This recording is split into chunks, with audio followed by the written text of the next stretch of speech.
And now, sports with Matt Roberts.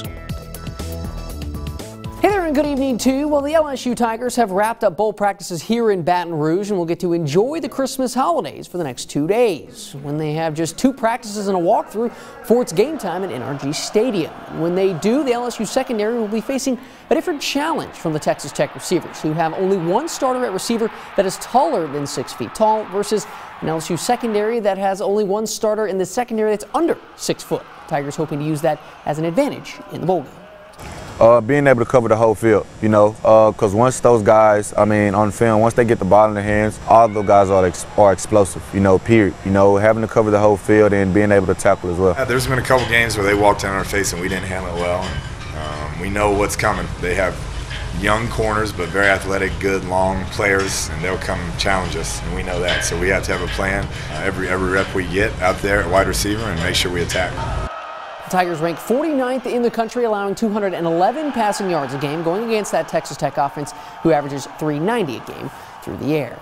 And speaking of getting physical with defensive backs, just a day after he was named as one of 5 LSU Tigers to make the Pro Bowl, Odell Beckham Jr.'s appeal of his 1-game suspension was denied by the NFL today after his dust-up with Josh Norman over the weekend, meaning he will be suspended for this weekend's game against Minnesota. And Josh Norman was fined just over $26,000.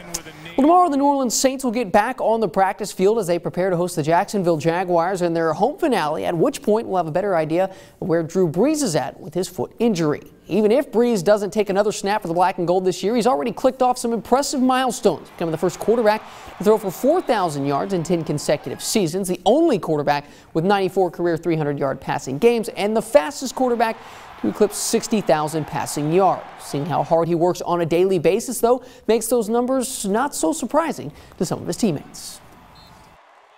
Obviously, his work speaks for itself. The guy's unbelievable when he's back there reading defenses and having time to throw the ball and doing the things that he needs to do to be successful. So, it's been fun to be able to play with him. Drew Brees is a legend. And I remember growing up watching him just, do amazing things with the offense he had, with the players he's had. And, it's just truly a blessing to be a part of that and, being able to contribute to, what he's achieved so far in his career.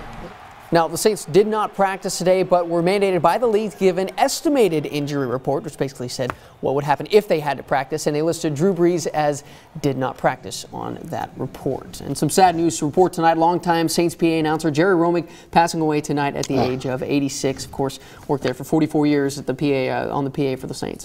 First down. Yeah, I that's remember right. hearing that. Yeah. All right, Matt. Thank you very much. Stand by.